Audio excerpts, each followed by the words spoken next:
자, 우리 영적 전투에 대한 이야기 지난 시간에 이어서 좀 더 합니다. 귀신이 존재한다라고 하는 사실을 특별히 이제 메릴 엉거 박사 이야기를 좀 했었었는데요. 귀신이 존재한다는 것은 이제 성경이 증거하기 때문에 존재한다고 볼 수 있고, 또 물질적인 자연적인 그 귀신의 증거들이 나타나고, 또 인간의 본성이 귀신에 대한 두려움이 있습니다. 그 본성이 말해주고 있고, 그 다음에 또 인간이 실제로 귀신에 대한 체험이 있다는 사실이죠. 이 귀신에 의해서 각종 인간 사이에 어떤 질투, 시기, 살인, 어떤 충동, 여러 가지 안 좋은 생각들 많이 생기기 시작하는데, 귀신은 일반적으로 사탄의 후예들로 우리가 사탄에 대한 얘기를 할 때 말씀을 좀 드렸습니다. 한국교회의 귀신에 대한 두 가지 잘못된 그 입장을 얘기를 했죠. 하나는 지나치게 모든 걸 귀신의 이야기로 풀려고 하는 경우 있습니다. 그것도 좋지 않고요. 또 반대로 너무 귀신에 대한 것을 소홀히 여기는 것도 문제가 되고 있습니다. 그래서 성경적인 귀신에 대한 얘기를 잘 좀 정립해야 되는 것은 사탄의 전술이 지금 맥혀 들어가고 있는 게 잘못된 귀신론을 막 퍼뜨려서 귀신론에 대한 반감을 사게 만들어서 귀신에 대해서 신경을 못 쓰게 만드는 거죠. 그것도 사탄의 전술입니다. 기가 막히죠. 그래서 요즘 또 귀신 얘기하면 이게 한 수 아래의 어떤 좀 저급한 신앙인의 모습이라고 치부하면서 실제 귀신의 역사에 대해서 신경을 못 쓰게 만드는 경향이 있습니다. 자, 이런 피해를 또 당하지 않기 위해서 우리가 좀 귀신에 대해서 사탄과 영적 전투에 대한 이야기를 좀 볼 필요가 있다는 얘기를 했습니다. 영적 전투의 특징을 얘기를 했죠. 영적 전투, 지금 우리들의 싸움은 혈과 육에 대한 싸움이었고 영적 전투의 싸움이라는 얘기를 했습니다. 가만히 보면 눈앞에 보이는 모든 싸워야 될 여러 가지 요인들이 그 배후의 악한 영의 지배 속에 이루어지고 있다는 사실을 보면서 영적 전투를 해야 된다는 얘기를 했습니다. 이게 지금 우리는 잘 실감이 잘 안 날 수는 있는데 선교 현장에서는 이런 얘기가 참 많이 나타납니다. 그래서 선교학적인 용어로 진리 대결이냐 혹은 파워 인카운터라 해서 어떤 능력 대결이냐 이제 이 문제가 나오거든요. 그래서 한편에서는 진리 대결에서 어떤 게 진리인가를 논하는 문제로 선교의 승부를 가려야 된다라고 말을 하는데, 또 어떤 지역에서는 능력 대결이에요. 그래서 귀신의 능력이 센지 하나님의 능력이 센지 능력 대결로서 선교의 승부를 내야 되는 곳도 있습니다. 이게 사실은 만만치가 않아요. 그래서 우리들의 싸움이 단순한 눈에 보이는 싸움이 아니라 배후의 악한 영들과의 싸움이라고 하는 데서 지금 우리가 영적 전투를 하고 있다는 것이고, 모든 인간은 영적 전투에 이거는 선택하는 문제가 아니에요. 모든 인간은 필연적으로 이 전투에 지금 놓여져 있어요. 그래서 영적 전투는 필수다라는 이야기를 했습니다. 영적 전투에는 휴전이 없다는 얘기도 했습니다. 그래서 언제든지 우리가 하늘나라 가기 전까지는 전쟁 중에 속해 있는 거예요. 전쟁 중. 지금은 전쟁 중이다 이런 생각을 가져야 됩니다. 영적 전쟁 중이다라는 것이고요. 그래서 이제 그 영적 전투의 또 하나의 특징은 이 영적 전쟁에는 인정사정 보이는 게 없다 그랬죠. 봐주는 게 없습니다. 나이가 많다고 몸이 불편하다고 아이라고 해서 지금 생활이 어렵다고 해서 봐주는 게 없어요. 아주 참 잔인합니다, 한마디로. 여러분들이 경험해 보신 분들은 좀 느낄 수 있겠지만 정말 피도 눈물도 없을 만큼 잔인해요. 아주 이렇게까지 사람을 추락시키고 타락시키고 고통을 줄 수가 있을까 싶을 만큼 이쯤은 좀 봐줘야 되는 게 아닐까? 그런 게 없어요. 아주 지독하리만큼 사탄은 사람을 공격해 들어온다는 겁니다. 인정사정 보지 않는다. 남녀노소를 가리지 않는다. 조금만 틈만 있으면 치고 들어와서 역사하는 게 사탄이다. 그래서 마귀에게 틈을 주지 말라 하는 에베소 4장 27절 말씀도 있었죠. 그래서 특히 이 마귀의 공략에 사람들이 많이 무너지는 때가 예, 다시 말하면 이렇게 틈을 보일 때가 주로 휴가철, 기념일, 명절, 성공할 때, 일이 잘 풀릴 때, 먹고 살만할 때, 뭔가가 여유가 있다 싶을 그때가 인간이 가장 영적으로 풀어질 때입니다. 그래서 신앙생활을 좀 많이 해보신 사람들은 항상 영적 긴장감의 중요성을 알고 있어요. 영적인 긴장감.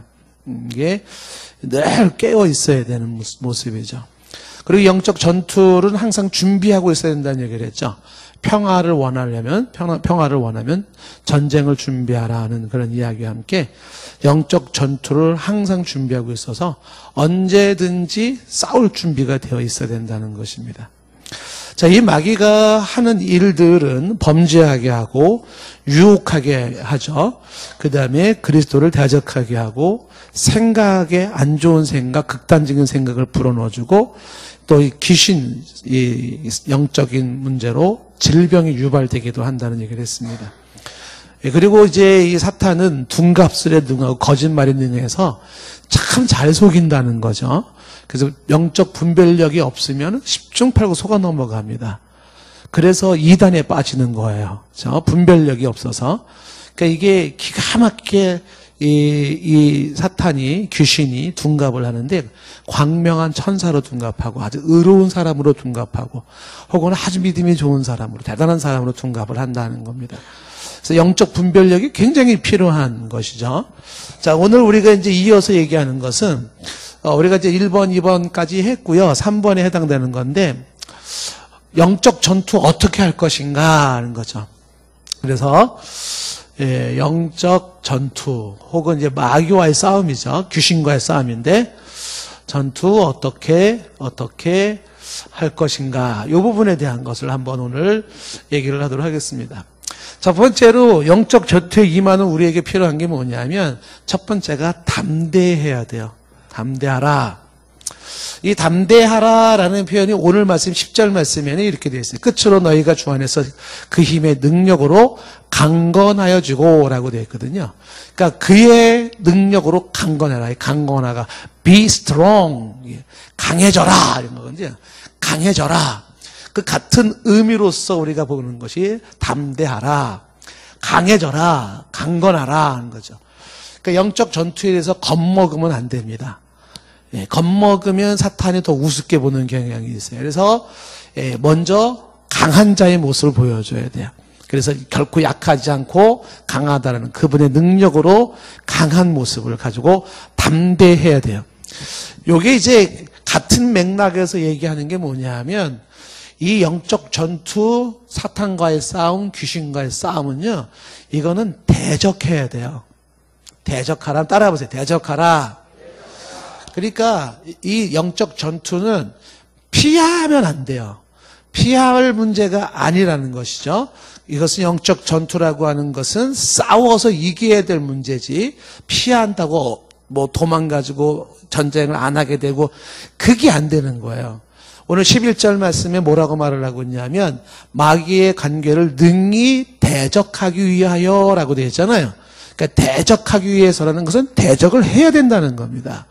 그래서 전신갑주를 입으라라고 말하고 있는 거죠. 대적해야 될 영적 전투, 담대하게 싸워야 돼요.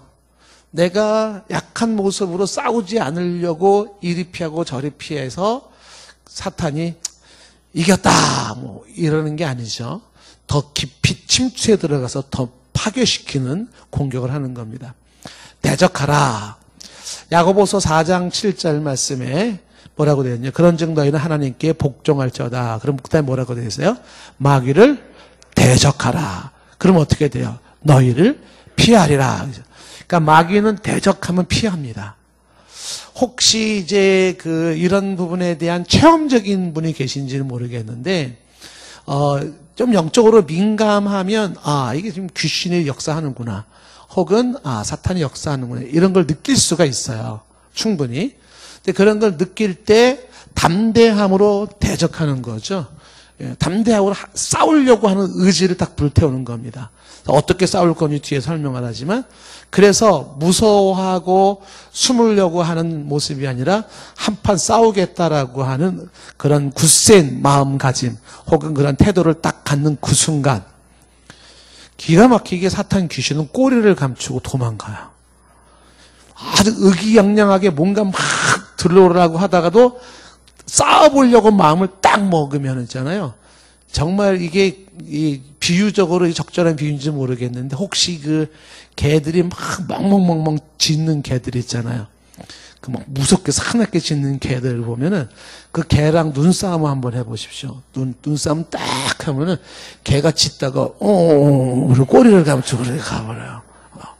눈싸움을 해서 눈을 똑바로 마주치면, 그럼 개가 얼굴을 피합니다. 이렇게 잘 못 봐요. 이게 뭐 비유가 적절한지는 모르겠어요. 사탄은 대적해서 물리쳐야 되는 것이다. 사탄을 대적해서 물리치는 것이죠. 그래서 사탄을 향해서는 우리가 명령해야 되고 꾸짖어야 되고 사탄을 묶어야 돼요. 예수님께서 이제 70인을 파송하면서 누가복음 10장 17절 이하 이런 말이 나옵니다. 70인이 이제 돌아와서 보고를 하는 거죠. 70인이 기뻐 돌아와 말하되 뭐라고 말해요? 주여, 주의 이름이면 귀신들도 우리에게 항복하더이다 라는 얘기를 하잖아요. 주의 이름으로 선포하고 명령했더니 귀신들이 항복하는 것을 보았다는 거죠. 그래서 예수님이 18절에 사탄이 하늘에서 번개가 떨어지는 걸 보았다라고 말을 하고, 그다음에 이어진 19절 말씀에 내가 너희에게 뱀과 정갈을 밟으며 원수의 모든 능력을 제어할 권능을 주었으니, 이게 70인에게만 준 게 아니라 우리 모두에게 준 권능이에요. 그래서 뱀과 전갈을 밟고 원수의 모든 능력을 제어할 권능을 주셨으니 너희를 해칠 자가 결코 없으리라. 그러면서 20절에 말하기를 그러나 귀신들이 너에게 항복한 것으로 기뻐하지는 말아라. 더 기뻐할 일이 뭐예요? 너희 이름이 하늘에 기록된 것으로 기뻐하라. 그러니까 귀신이 항복하는 것 가지고 기뻐할 정도는 아니에요. 내 이름이 어린 양의 생명체에 기록되어 있다는 것이 큰 기쁨인 것이죠. 대적하라. 자, 그 다음에 얘기하는 게 뭐냐면 전신갑주를 입어라. 전신갑주를 입어라. 자, 이 전신갑주를 입어라가 오늘 읽은 성경 말씀의 내용인 것입니다. 전신갑주를 입어라. 11절 말씀에 뭐라고 되어 있네요. 마귀의 괴계를 등이 대적하기 위하여 하나님의 전신갑주를 입어라 그랬어요. 전신갑주. 전쟁에 나가는 군인들이 무장을 하지 않습니까? 이 군인들이 옛날이나 지금이나 군인들은 무장을 해야 돼요. 머리를 보호하기 위한, 옛날엔 투구, 지금은 방탄 모자를 쓰죠. 그 다음에 심장을 보호하기 위해서 예전엔 철로 되어 있는 걸 붙였지만은 지금은 이제 방탄 조끼가 있어요. 방탄 조끼 같은 거 입고 온몸을 다 무장을 하는 거죠. 그리고서 총을 들고, 공격용 총을 들고, 신발도 일반 신발 신으면 안 되잖아요. 군화 같은 거 이런 거 신고, 그러고서 이제 싸울 준비를 해야 되는 거죠. 전신갑주를 입으라 하는 거.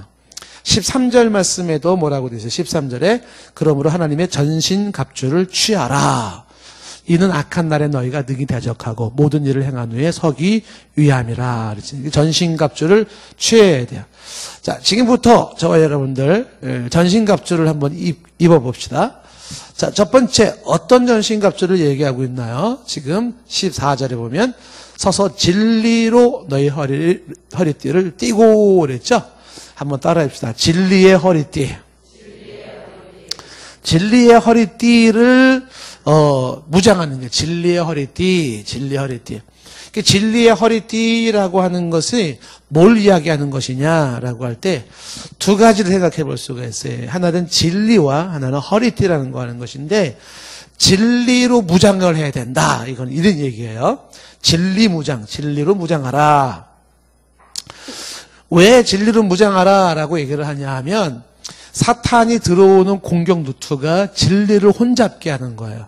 진리를 퇴색시키거나 진리를 떠나게 만드는 겁니다.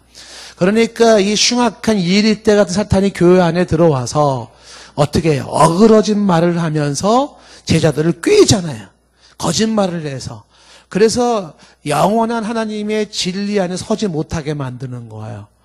그래서 저와 여러분들이 진리를 잃어버리면 결국 나를 보장할 수 있는 게 없다라고 하는 거예요. 그래서 진리 싸움이기 때문에 진리로 무장해야 되는데 이 진리가 허리띠 역할을 하는 게 뭐예요? 허리띠가 이게 안전띠 역할을 하는 거예요. 안전띠. 그 진리에 딱 서 있으면 안전하죠. 유사시에도. 그 진리가 나를 붙잡아주고 있기 때문에 그렇습니다. 그러나 진리를 내가 놓쳤다. 진리 싸움에서 내가 졌다. 그러면 최소한 나를 붙잡아줄 수 있는 안전띠가 없어지는 거예요. 그래서 진리로 나를 무장시켜라 라고 하는 거죠.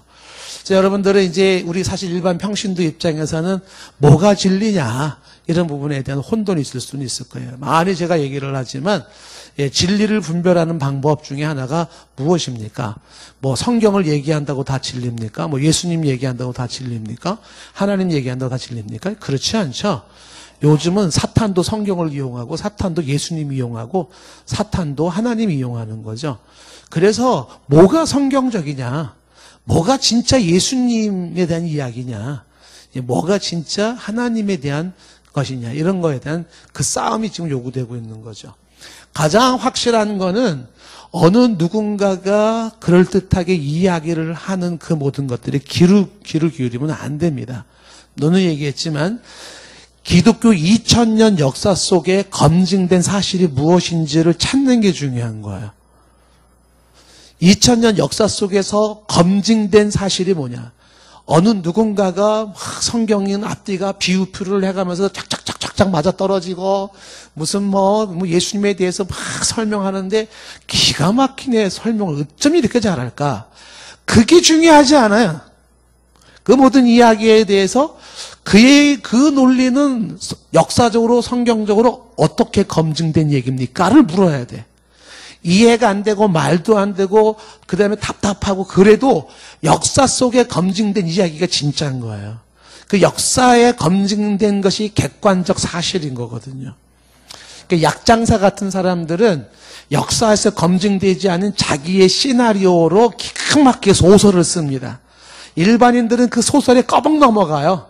그게 이단들에게 꺼벅 넘어가는 거예요. 그러니까 그 소설이 얼마나 기가 막힌지 모릅니다. 뭐 예수님의 재림에 관한 거 보십시오. 뭐 슈거 내용 보세요. 예, 저도 한때 거기에 그 고등학교 때 그 슈거 그 책 보고서 얼마나 무서웠는지 몰라요. 근데 그런 내용들이 아주 막 드라마틱하게 사람들을 막 잡지 않습니까? 그게 중요하지 않아요. 어떤 내용이든지 간에 누군가가 얘기할 때 그 부분은 역사적으로 어떻게 검증됐나요?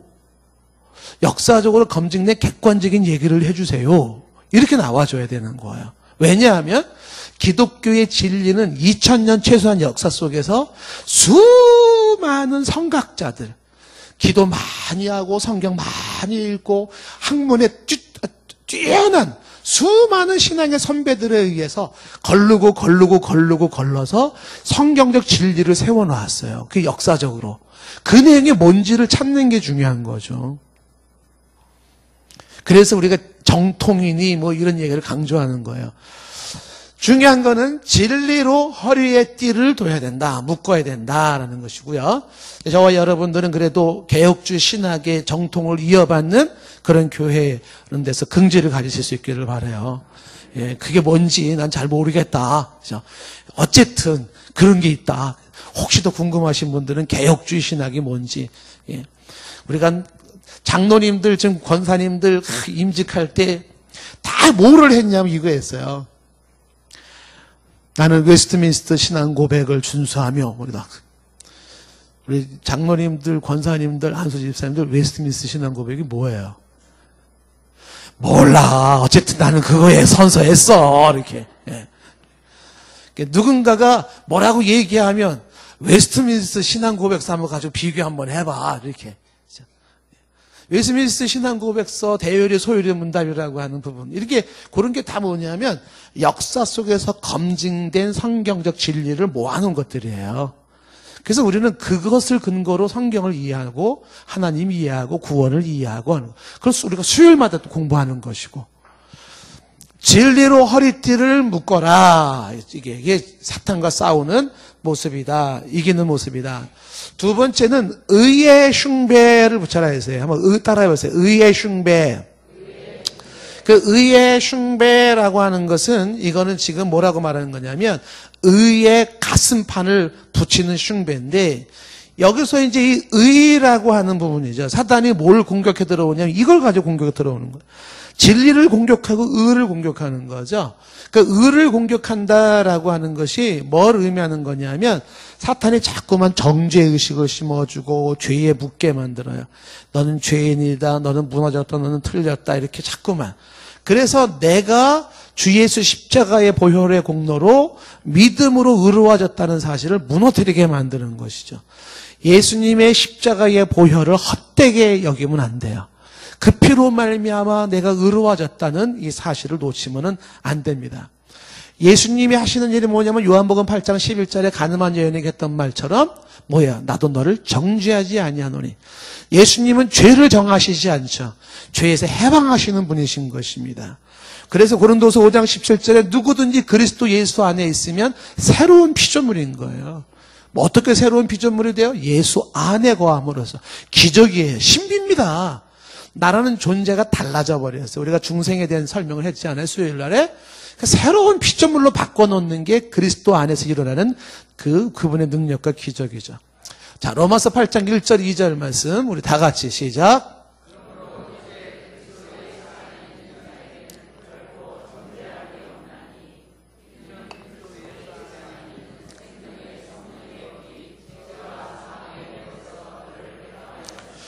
그러니까 그리스도 예수 안에는 뭐가 어떤 법이 있어요? 그리스도 예수 안에는 정죄, 죄를 정할 수가 없어요. 왜? 그 그리스도 예수 안에 있는 자에게는 정죄할 수 없는 것은 예수 안에 생명의 성령의 법이 있기 때문에 죄와 상의 법에서 하방에서 석방시키는 능력이 그리스도 예수 안에 있어요.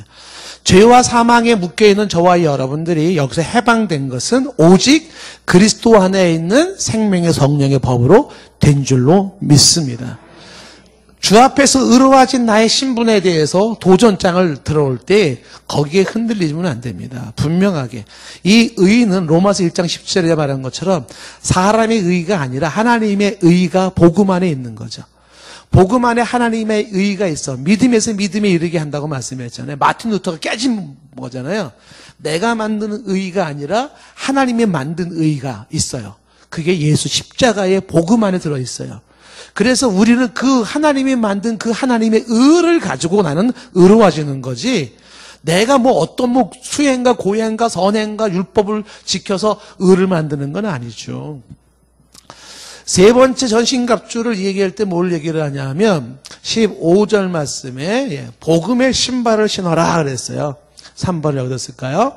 자, 복음의 신발. 따라해 봅시다. 복음의 신발.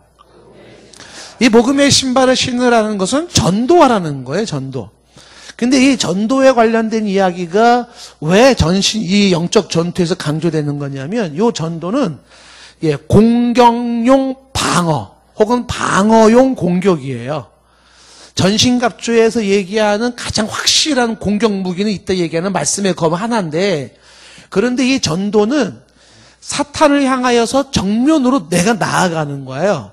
근데 이 전도가 가장 좋은 게 뭐냐면 내가 적극적으로 전도하면서 나를 가장 확실하게 방어하고 보호하는 거예요. 그러니까 최대의 공격이 최대의 방어인데 내가 전도를 통하여서 얻을 수 있는 최고의 혜택이 뭐냐면 최소한 내 신앙을 내가 지켜요. 전도의 열매가 얼마나 있느냐 없느냐가 아니라 전도하는 사람은 최소한 자기 신앙만큼은 확실하게 지키는 거예요. 그래서 전도하는 이 복음의 신발, 평안을 주는 신발 신고 전도하는 삶을 살아야 된다는 것입니다. 자, 그러면 사탄이 제일 어떤 방해를 하겠습니까? 사탄이 방해하는 게 이런 거 다 방해를 하지만 전도를 못하게 하는 것도 사탄의 전술입니다. 그렇죠? 자, 데살로니가 전서 2장 18절 말씀에 이런 말이죠. 그러므로 나 바울은 한 번, 두 번 너에게 가고자 했는데 누가 우리를 막았어요? 사탄이 우리를 막았죠. 전도 못하게 만드는 게 사탄이에요. 복음 전하지 못하게 만드는 게 사탄입니다. 여러분들 사탄이 우리 삶 속에서 복음 전도하지 못하도록 막는 거에 자꾸만 야 그만해 안 해도 돼 그렇게 한다고 무슨 소용이 있어? 못하게 만드는 거예요. 못하게 만드는 겁니다. 이 전도라는 게 여러분들 이제 이게 굉장히 의미심장한 게 어떤 거냐면 하나님은 전도에 미련한 것으로 사람들을 구원하기를 원했다고 고린도전서에서 말했잖아요. 근데 전도는 이렇게 되어 있습니다. 전도는 하면 전도의 열매가 있고 안 하면 전도의 열매가 없어요. 아주 평범한 얘기인데 전도하면 열매가 있고 전도 안 하면 열매가 없습니다. 심령이나 교회나 이건 불변의 법칙인데 심령이나 교회나 전도하는 심령, 전도하는 교회에는요. 거긴 전도의 열매가 있어요. 안 하면 없습니다. 누구 말 맞다나 국물도 없어요.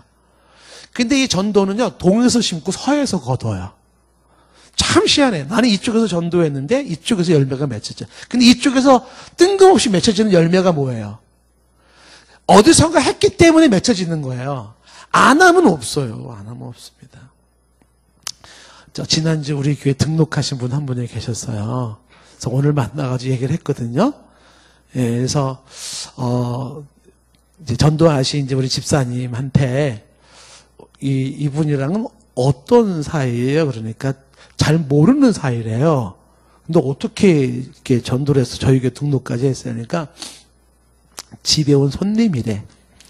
근데 손님인데 이분이 손님인데 와가지고 나 좀 전도 좀 해주세요 그랬대. 그래서 동생께 데리고 왔대. 전도를 기다리는 사람이 있어요. 얼마나 답답했는지 나 좀 전도 좀 해달라고 해서 그래가지고 전도를 했다는 거예요. 아이고. 그러니까 전도를 기다리는 사람이 있다는 거예요. 자, 여기 계신 여러분들은 한 명도 예외 없이 다 누군가가 전도해서 나오게 된 사람들이에요. 전도도 없이 나온 사람이 없어요. 누군가가 그 무엇인가에 의한 전도의 매개가 있었습니다. 뭐 엄마 아빠에 의해서든지 하고 뭐 어떤 뭐든 통해서든지 그런 전도의 매개가 있어서 나온 거예요. 그 전도가 없으면 사람들이 나올 수가 없는 거예요. 전하지 않고 어떻게 믿겠는가 하는 거죠. 전도를 잘하는 교회의 목사님을 만났어요. 만나서 얘기를 나누는데 그 교회는 전도를 극성맞게 전도를 합니다. 그런데 아니라다니까 즉성맞게 전도하니까 교인들이 거기는 엄청나게 사람들이 미어 터져요. 그런데 거기 교회 나오는 사람들의 이야기가 어떻게 이 교회 나왔습니까? 얘기는요. 이 교회 교인들이 전도를 극성맞게 전도해서 나오게 됐다는 거예요. 극성맞게 전도를 하면 어떻게 돼요? 사람들이 싫어할 수도 있잖아요. 그런데 이 극성맞게 전도하는 것을 누군가가 쫙쫙 째려본 거죠. 보면서 어떤 생각이 들었냐면 이 전도 받은 사람들의 이야기 고백입니다. 첫째, 나도 저런 신앙 한번 가져봤으면 좋겠다. 전도하는 사람들의 극성맞은 모습 보면서 나도 언젠간 저런 신앙을 한번 가져봤으면. 부러움의 대상. 두 번째, 저 교회는 뭐가 있긴 있나 보다. 그러니까 심령이나 교회의 생동감을 느끼는 거예요. 그래서 교회를 가야지라고 마음을 먹었는데 이왕이면 그 교회로. 왜? 거기에 극성맞은 전도에는 뭐가 있는 것 같이 보이더라는 거예요. 그리고 사람들은 그 생기를 느끼면서 그리고 본인도 그렇게 전도하고 싶은 도전을 받고 전도를 하더라는 것입니다. 전도하는 사람의 열정이 부러워요. 그걸 부러워하는 사람이 있습니다. 그리고 전도하는 사람에게서 보여지는 생기를 경험하게 되는 거죠. 그런 교회에 가고 싶다라고 하는 것이에요. 저와 여러분들이 이 전도에 대해서 잘 명심해야 되는 게 뭐냐면 전도를 하지 않으면 우리의 심령과 상태는 비대해지는 거예요. 영혼의 비대해진 모습에는요, 기름기가 덕지덕지 껴있는 영혼이에요. 거긴 감동도 없고 비대해진 새는 날 수가 없어요. 전도를 열심히 하는 사람이 영적으로 정말 다이어트한 것처럼 아주 정말 싱싱하고 건강하고 그리고 훨훨 날 수가 있는 거거든요. 이런 전도는 선택이 아니고요. 전도는 어떤 사람에게만 주어진 은사가 아니에요. 은사가 다 따로 있잖아요. 전도는 은사가 아니에요. 모든 사람이 필수적으로 해야 되는 거예요. 착각하지 말아야 되는 것은 전도와 인도는 달라요. 여러분들에게 인도하라고 하는 게 아니에요. 인도 안 해도 괜찮아요. 전하기만 하면 되는 거예요. 그 전하는 것도 복잡하게 전할 거 없는 거예요. 오늘 은혜 받은 거 그냥 이야기하는 거예요. 그냥 내가 받은 은혜 이야기하는 거예요. 나 깨달은 게 이거야. 나 오늘 이거 은혜 받았어. 그걸 그냥 주변 사람들에게 얘기하는 겁니다. 자연스럽게. 그것만큼 좋은 전도가 없는 거죠. 그렇게 해서 자꾸 전해져야 돼요. 받은 바 은혜 깨달은 게 있는데 혼자만 가지고 있는 게 중요한 게 아니라 자연스럽게 얘기하는 거, 사람들 앞에. 여러분 현대시장 가가지고 콩나물 500원짜리를 사는데 400원에 산다 그러면 얘기하지 않겠어요? 거기 가면 400원에 판대. 그렇죠? 네? 당장 우리 김진구 목사님이라도 현대시장 딱 갔다 오니까는 뭐라 하는 줄 아세요? 거기 가면요 복숭아라 그랬나? 뭐를 많이, 상추를 얼마치 샀더니 이만큼 주더라는 거예요. 내가 상추 얘기하라고 말 안 했어요. 그냥 막 상추도 엄청 많이 준대요. 어디 가면은. 그렇게 얘기 막 하는 거예요. 예? 어디 가면 뭐 내가 이런 경험담을 얘기를 하는 거죠. 인도를 하지 않더라도 전하는 게 뭐예요? 받은 바 은혜, 깨달음 뭐 이런 것들을 그냥 나누는 겁니다. 삶을 나누는 거죠. 그죠? 수련회에서 내가 깨달았던 거, 뭐 예배에서 깨달았던 거, 그게 다 전도하는 거예요. 그런데 이 전도가 어떤 효과가 있다? 최소한 나의 신앙을 보장해 준다는 거예요. 전도하는 사람의 신앙은 쉽게 쓰러지지 않고 나약해지지 않습니다. 그래서 열심히 있는 삶의 현장 속에서 자꾸 예수님 이야기하고 말씀 이야기하고 은혜 이야기하고 해서 자꾸 전도를 하는 게 필요한 것이죠. 자, 복음의 신발을 신어라, 전도해라. 이게 영적 전투에서 이기는 방법들이에요. 그 다음에 이제 믿음의 방패를 들어라 그랬잖아요. 믿음의 방패. 따라합시다. 믿음의 방패. 이 믿음을 방패로 설명하는 게 참 기가 막히죠. 왜냐하면요, 사탄이 공격해 들어오는 거 한번 보십시오. 의심을 줍니다. 뭐로 막을 수 있을까요? 믿음으로 막는 거죠. 불신을 줍니다. 어떤 불신? 야, 기도한다고 되겠어? 뭐 말씀이 그게 진짜겠어? 하나님이 뭐 진짜겠어? 막 그죠. 그걸 뭐로 막아요? 믿음으로 막는 거죠. 사탄이 근심을 주죠. 뭐로 막습니까? 믿음으로 막아요. 근심을 이기는 게 믿음이에요. 너희는 마음에 근심하지 말라. 근데 뭐라 그랬어요? 하나님을 믿으니 또 나를 믿으라예요. 그러니까 믿음이 근심을 이기는 거예요. 근심은 믿음이 없기 때문에 생기는 거예요. 그러니까 믿음이 강화되면 근심은 사라지는 거예요.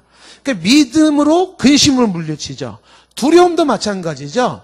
두려움을 어떻게 물리칩니까? 믿음으로 물리치는 거예요. 두려움을 떨고 있는 자에게 하나님 주시는 말씀이 뭐냐면 하나님을 신뢰하라, 의지하라, 믿으라예요. 그러니까 사람이 막 두려움이 떠는 게 왜 떠요? 믿음이 없어서 그러는 거예요. 상대가 무서운 게 아니고 일이 무서운 게 아니고 사건이 무서운 게 아니라 뭐가 무서워요? 믿음이 없기 때문에 그러는 거예요. 그래서 믿음의 방패로 두려움도 몰아내는 것이죠. 절망도 믿음으로 몰아내는 거예요. 핍박도 믿음으로 몰아내는 거예요. 믿음이 이기게 만드는 방패입니다. 모든 불화살의 공격들을 뭐로 막아냅니까? 믿음으로 막아내는 거예요. 여러분 오늘 낮 설교 기억나십니까? 보통 교회 문을 놨으면 설교 말씀이 싹 잊혀지는 게 정상이거든요. 낮 설교가 기억난다는 분은 상당히 천재적인 머리를 가진 확률이 높으신 분들이에요. 예.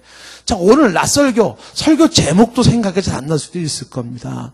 내가 믿었음으로 말한다 그러죠. 그 설교는 또 왜 한 거야? 믿었음으로 말한다는 얘기는 또 왜 한 겁니까? 죽음이 내 안에 역사하고 생명이 너희 안에 역사해요. 내가 죽음으로 너가 살아요. 너를 위해서 내가 죽을 수가 있어요. 어떻게 이게 가능할까요? 어떻게 다른 사람을 위해서 내가 죽을 수 있어요? 믿음으로. 그죠? 믿음으로. 어떤 믿음입니까? 궁극적으로 부활의 믿음이잖아요. 그래서 부활의 믿음이 뭘 만들어냈냐면 믿기 때문에 I believe, 나는 믿는다. Therefore, 그래서 내가 어떻게 해요? I said, 혹은 I have spoken 이렇게 하잖아요. 내가 그래서 말한다. 뭘 말해요? 내가 이렇게 지독한 고난과 환난을 받았음을 말한다는 거예요. 믿었기 때문에, 그 믿음이 있기 때문에 어떻게 나는 죽어도 산다는 거예요. 죽을 수 있다. 왜? 믿음이 있었기 때문에 살아나는 거죠. 하나님 앞에 서는고 주의 심판을 다시 받게 되고 그 소망이 있어서, 그래서 이런 믿음으로 상대를 위해 타인을 위해서 내가 죽을 수 있는 이러한 삶이 믿음으로 이루어진다는 거 아닙니까? 그런 삶으로 하나님께 영광을 돌린다는 얘기예요. 그러니까 믿음이 없이는 하나님을 기쁘시게 못합니다.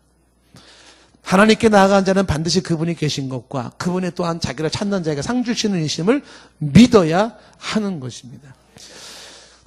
지금 이야기한 것처럼 의심과 불신과 근심과 두려움과 핍박과 절망, 이 모든 것을 이겨낼 수 있는 무기가 믿음. 그래서 믿음의 방패를 들어야 돼요. 사탄이 여러분 마음속에 노크예요, 노크. 사탄이 염려를 좀 넣어주고 싶어. 똑똑똑똑. 문 좀 열어줄래? 염려를 넣어주고 싶어. 그때 여러분들이 문을 삐걱 열면서 믿음의 방패를 쫙 내면 사탄이 실패다. 그렇게 가버리는 거예요. 두려움이 엄습해 올 때 믿음의 방패를 들어대는 거예요. 의심이도 믿음의 방패를 드는 거죠. 그래서 믿음이 약화되는 것을 경계하셔야 되고 늘 믿음의 충만함을 유지할 필요가 있는 것입니다. 그 다음에 5번째, 구원의 투구를 쓰라 알겠죠? 구원의 투구. 이 구원의 투구는 구원의 확신입니다. 구원의 확신이. 사탄이 흔드는 것 중에 하나가 뭡니까? 구원을 흔드는 거죠. 그랬을 때 이 구원의 확신으로서 사탄을 이기는 거죠. 우리가 범죄하면, 여러분들이 범죄하고 무너질 때 제일 흔들리는 게 구원이죠. 사람이 구원이 막 흔들리는 사람들 많이 있죠. 근데 그런 사람들의 이면을 보면은 범죄 행위, 죄 짓는 행위가 있는 경우가 많아요. 그러니까 사람은 죄를 지으면 제일 흔들리는 게 구원이 흔들립니다. 그래서 다윗이 뭐라고 고백을 하냐면 시편 51편 12절에 범죄한 이후에 이렇게 말하잖아요. 주의 구원의 즐거움을 내게 회복시켜달라고 말해요. 구원의 즐거움을 회복시켜달라. 이 구원의 즐거움을 잃어버리기 쉬운데 회복시켜달라라고 얘기를 하는 거죠. 구원에 대한 확신이 여러분들이 있기를 바랍니다. 자, 그 다음에 뭘 말하고 있습니까? 성령의 검이라고 되니, 다른 말로 성령의 검과 말씀의 검을 같이 말하고 있어요. 그러니까 칼을 들어야 되는데 성령의 칼이라고도 하고 혹은 말씀의 칼이라고 하는데 이 공격용입니다. 공격용이에요. 말씀으로 귀신을 쫓아내고 성령의 능력으로 귀신을 쫓아내는 거죠. 그러니까 이것도 거꾸로 생각하면 귀신과 사탄이 뭐를 하냐 하면 말씀을 못 듣게 만드는 거예요. 말씀이 어쩌다 주어지면 졸게 한다든지 귀를 막게 한다든지 이럴 수가 있어요. 예수님이 하신 말씀이잖아요. 누가복음 8장 12절 말씀에 보면 이래요. 길가에 있다는 것은 말씀을 들은 자니 이미 마귀가 가서 어떻게 해요? 그들이 믿어 구원을 얻지 못하게 하려고 어떻게 해요?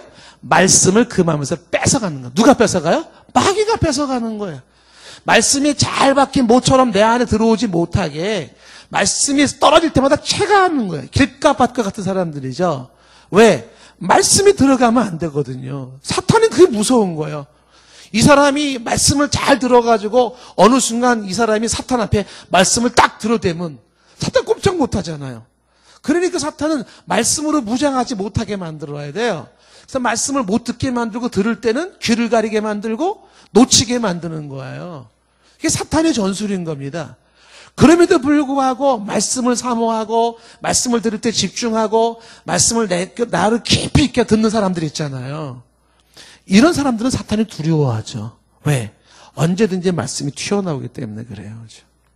제가 예전에 한번 아주 희한한 꿈을 한 번 꾼 적이 있었는데 저는 이제 꿈에 이렇게 막 귀신과 싸우는 꿈을 많이 꿨다 그랬죠. 참 많이 귀신과 싸우는. 그래서 귀신과 싸우면서 막 귀신한테 펀치 날렸다가 저 집사람 막 펀치 날리고 막 잠자다가 막 그랬어요. 예.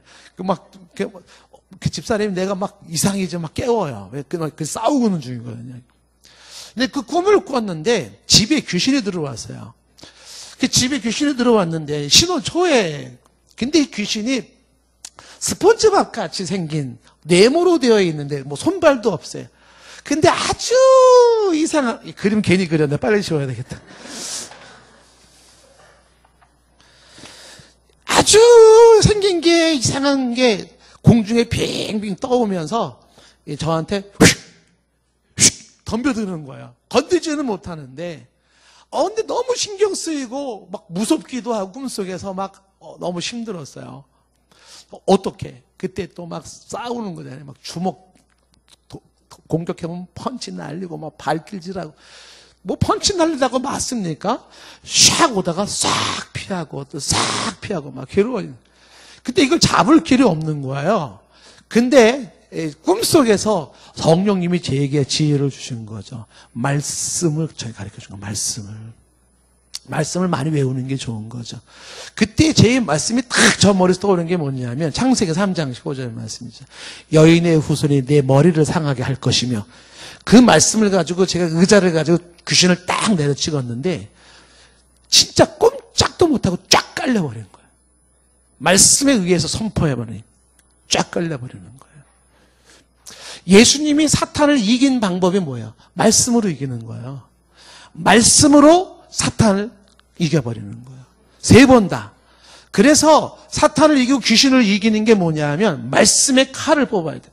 그래서 어떤 공격이 오든지 간에 말씀은 뭐라고 말을 하고 있는지 거기 그때그때에 맞는 해당된 말씀을 들으대야 되는 거예요. 그래서 성경을 많이 하는 사람이 영적 전투에 유리하고, 그다음에 암송을 많이 한 사람들이 영적 전투에 유리한 거죠. 왜? 그때그때마다 사탄을 제압시킬 수 있는, 완전히 제압시킬 수 있는 게 말씀이기 때문에 그런 것입니다.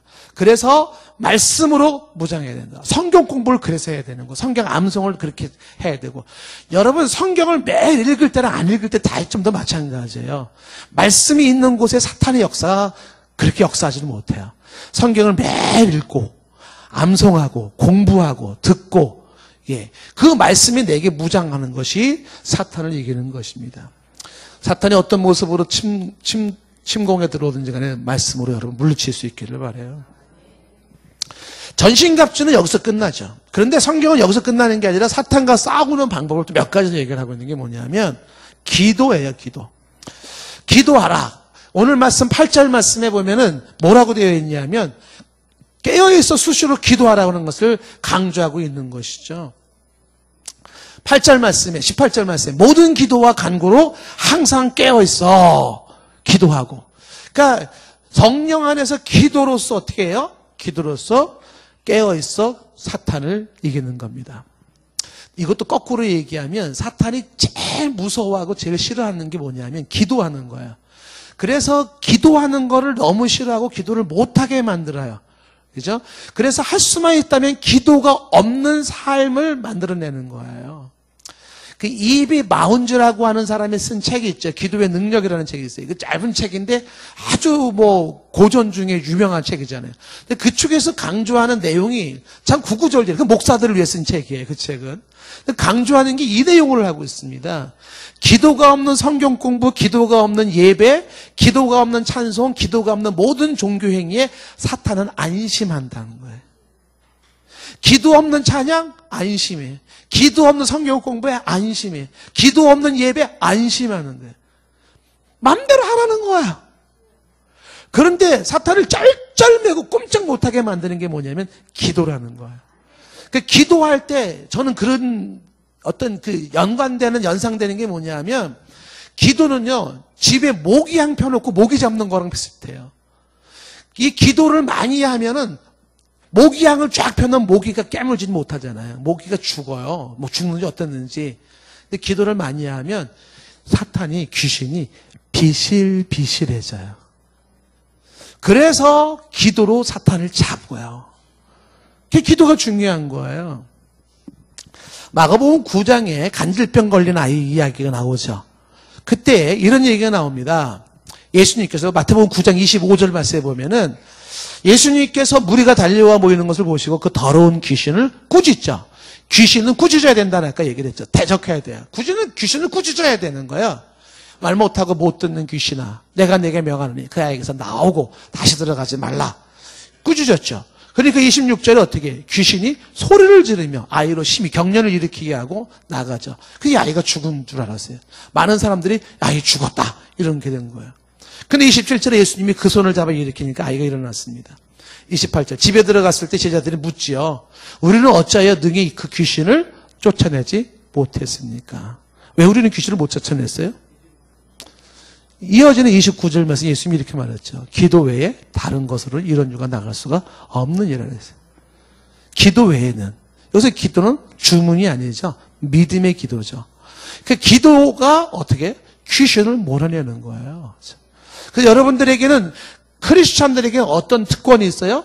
기도를 쓸 수 있는 특권이 있는 거예요. 많은 크리스찬이 예수 믿고 하나님을 아버지로 섬기고 기도를 써먹지 못하는 건 두고두고 천국 가서 후회할 일일 거예요. 왜 못 써먹었을까? 그 좋은 기도를. 그래서 기도를 통하여 어떻게 해요? 사탄을 제어할 수가 있다라는 것이죠. 그 다음에 사탄이 또 꼼짝 못하는 게 하나가 있어요. 그게 뭐냐면 찬양입니다. 찬양과 사탄은 마치 빛과 어둠과 같아서 공존이 안 돼요. 시편의 말씀처럼 찬송 중에 거하시는 하나님이시기 때문에 찬송은 하나님의 임재의 표현이에요.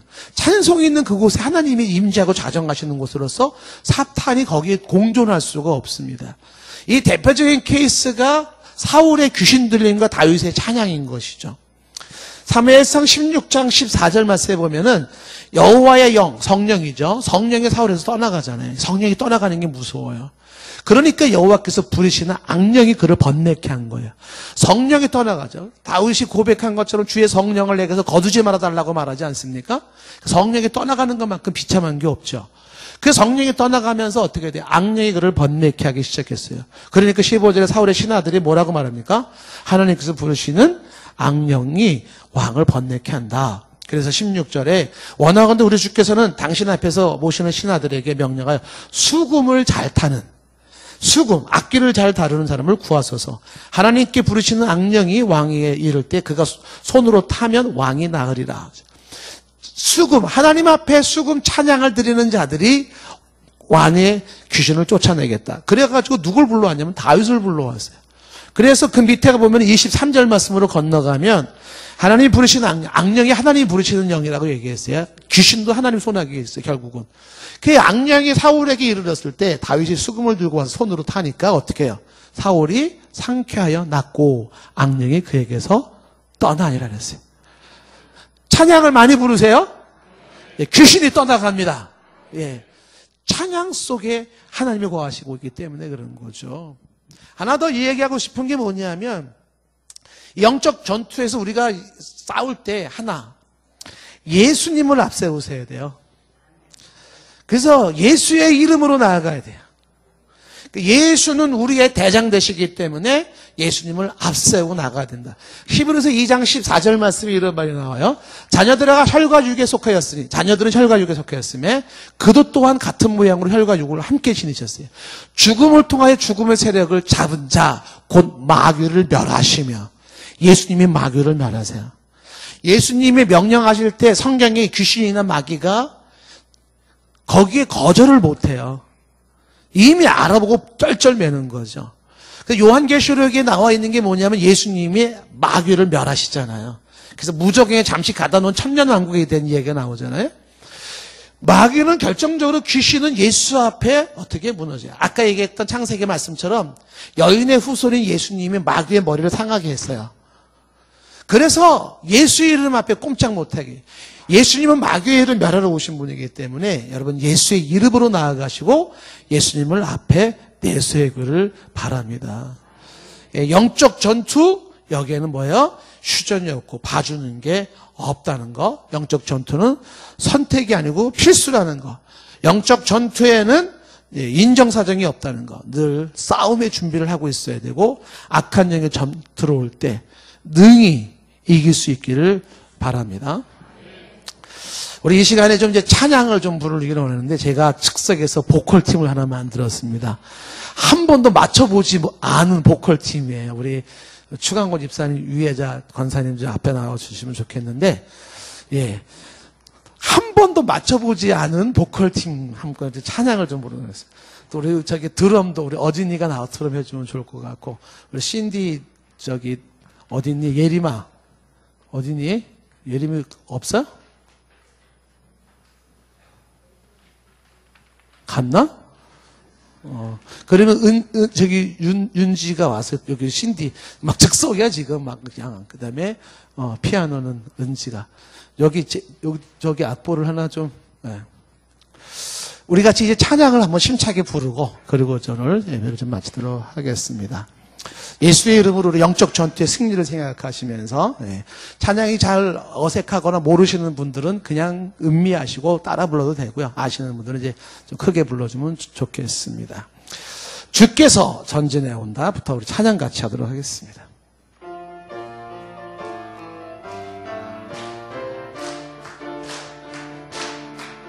주께서 전진해 온다. 그의 강한 승리의 군대 그의 영광 찬란하게 비치네. 찬양하세 승리의 노래 주 찬양 승리의 찬양 누가 당할 손과 주님의 군대 우리 대장 되신 나 주님의 뒤따르면 당할 손과 주님의 군대 우리 대장 되신 예수 우리 대장 되신 구주 예수 나 주님의 뒤따르면 누가 당할 손과 주님 다시 한번 주께서 전진해 온다. 주께서 전진해 온다. 그의 강한 승리의 군대 그의 영광 찬란하게 빛 다시 한번 주께서 전진해 온다. 주께서 전진해 온다. 그의 강한 승리의 군대 그의 영광 찬란하게 비치네. 찬양하세 승리의 노래 찬양하세 승리의 노래 주 찬양 승리의 찬양 누가 당할 손과 주님의 군대 우리 대장 되신 구주 예수 대장 되신 구주 예수 나 주님의 뒤따르면 누가 당할 손과 주님의 우리 대장 되신 구주 예수 우리 대장 되신 구주 예수 나 주님의 뒤따르면 당할 손과 주님 저 성벽을 향해 저 성벽을 향해 전진하라 주님이 우리 대장 되신다. 저 성벽을 향해 전진하라 주님이 우리 다시 한번 저 성벽을 향해 저 성벽을 향해 전진하라 주님이 우리 대장 되신다.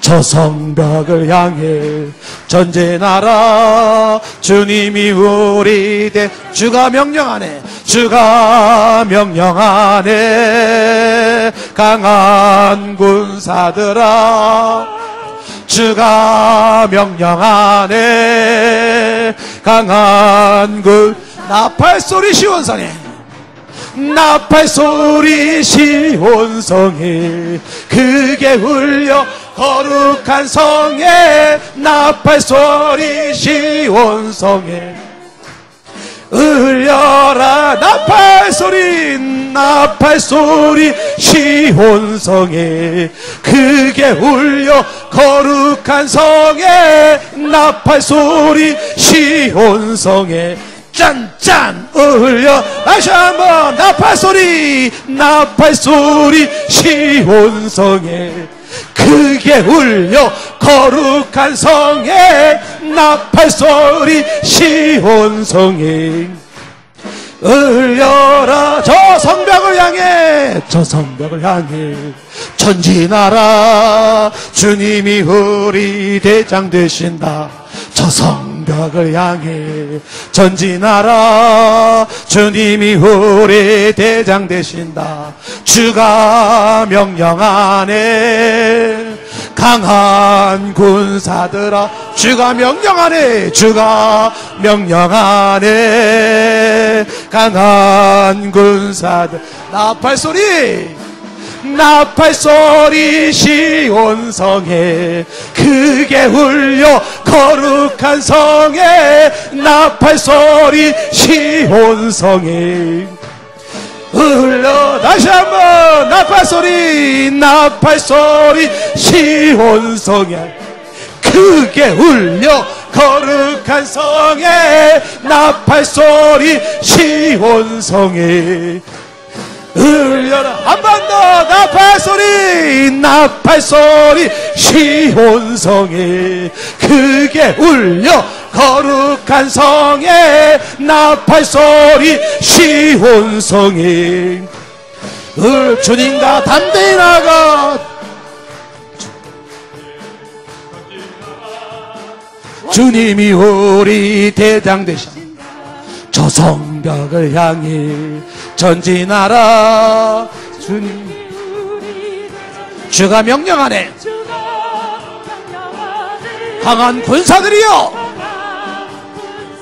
주님이 명령합니다 주가 명령하네 강한 군사들아 나팔소리 나팔소리 시온성에 주여 크게 울려 거룩한 성에 나팔소리 시온성에 주님과 담대히 나아가 주님과 담대히 나아가 원수를 완전히 물리쳐서 승리를 외치며 찬양하세 그리스도 나의 왕 다시 한번 주님과 담대히 나아가 원수를 완전히 밟아 이겨 승리를 외치며 찬양하세 그리스도 나의 다시 한번 주님과 담대히 나아가 원수를 완전히 물리쳐서 승리를 외치며 찬양하세 그리스도 나의 승리를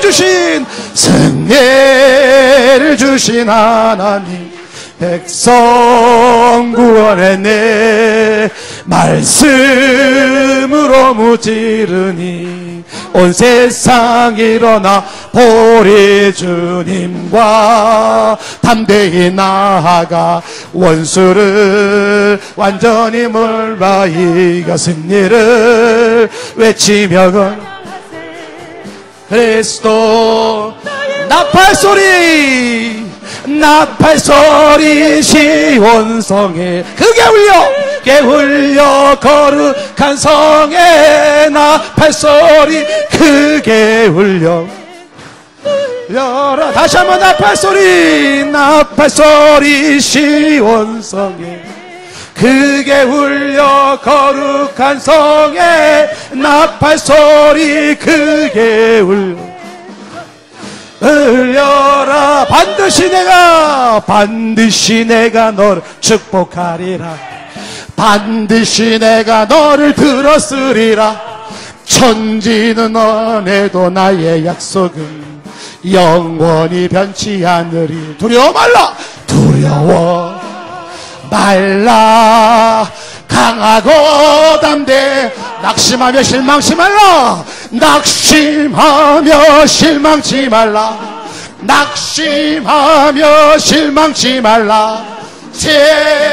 실망치 말라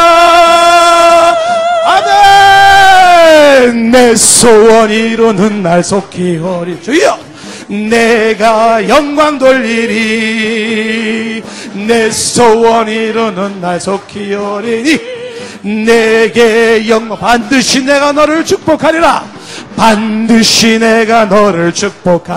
아멘 반드시 내가 너를 들었으리라 세상의 소망이 사라졌어도 온전히 나를 믿어 두려워 말라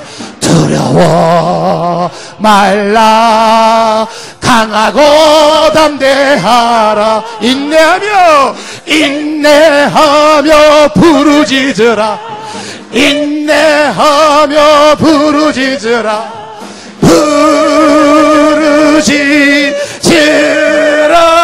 영광의 그날이 이 영광의 그날이 속히 오리 아멘 내가 찬양하리라 영광의 그날이 되게 내게 나팔 소리 시온성에 크게 울려 거룩한 성에 나팔 소리 크게 울려 다시 한번 나팔 소리 시온성에 크게 울려 거룩한 성에 나팔 소리 시온성에 흘려 주께서 전진해 온다 주께서 전진해 온다 그의 강한 승리의 군대 그의 영광 찬란하게 빛나네 다시 한번 주께서 전진해 아멘 그의 강한 승리의 군대 그의 영광 찬란하게 비치네 찬양하세 승리의 노래 주의 양 승리의 찬양 누가 당할 소가 주님의 군대 우리 대장 되신 구주 예수 우리 대장 되신 구주 예수 나 주님의 뒤따르면 누가 당할 소가 주님의 나팔 소리 시온성에 크게 울려 거룩한 성에 나팔 소리 시온성에 울려라 반드시 내가 너를 축복하네 반드시 내가 너를 들었으리라 천지는 변해도 나의 약속은 영원히 변치 두려워 말라 강하고 담대하라 낙심하며 실망치 말라 낙심하며 실망치 말라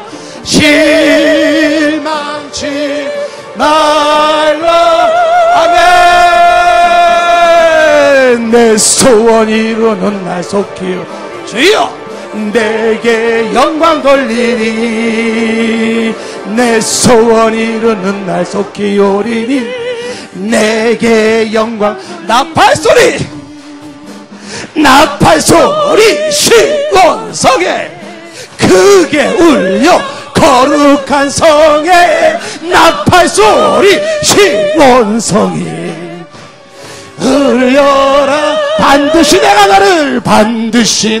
너를 축복하리라 반드시 내가 너를 들었어 세상에 소망이 사라졌어도 온전히 나를 믿으라 두려워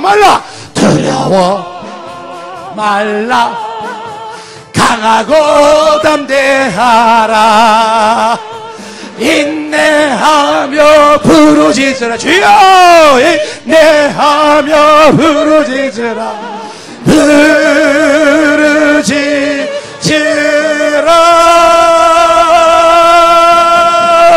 영광의 그날이 속히 오리 내게 찬양하리라 영광의 그날이 속히 오리니 내게 다시 한번 나팔 소리 시온성에 크게 울려 거룩한 성에 나팔 소리 시온성에 울려라 주님과 담대히 나아가 원수를 완전히 물리쳐 이겨 승리를 외치며 찬양하세 그리스도 나의 왕 승리를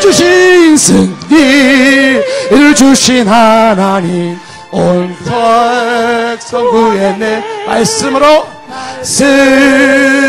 무찌르니 온 세상 일어나 보리. 주님과 담대히 나아가 원수를 완전히 밟아 이겨 승리를 외치며 찬양하세. 그리스도. 한 번 더 나팔 소리 시온 성에 크게 울려. 거룩한 성에 나팔 소리 시온 성에 울려. 한 번 더 나팔 소리 시온 성에 크게 울려. 시온한 성에 나팔 소리 시온. 아싸. 울려. 반드시 내가 너를 축복. 아멘. 반드시 너를 들었으리라. 천지는 변해도 나의 약속 영원히 변치 않으리. 두려워 말라. 강하고 담대하라. 낙심하며 실망치 말라. 낙심하며 실망치 말라. 실망치 말라. 내 소원 이루는 날 속. 아멘. 내게 영광 돌리리. 내 소원 이루는 날 속.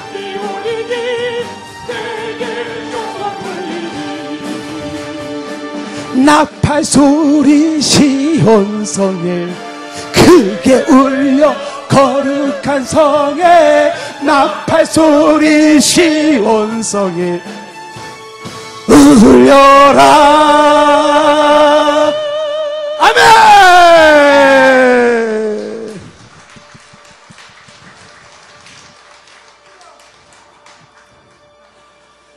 이렇게 될 줄은 몰랐어요. 찬양하는 사람이 힘들어가지고 찬양 못하고. 기도하겠습니다. 예수 그리스도의 권세가 사탄의 머리를 상하게 했사오니 예수의 이름으로 모든 귀신을 멸하며 몰아내게 하옵소서. 진정한 승리의 기쁨의 나팔 소리가 우리 심령과 가정과 우리 있는 곳에서부터 천하에 울려 퍼지게 하옵소서. 예수님의 이름으로 기도드리옵나이다. 아멘.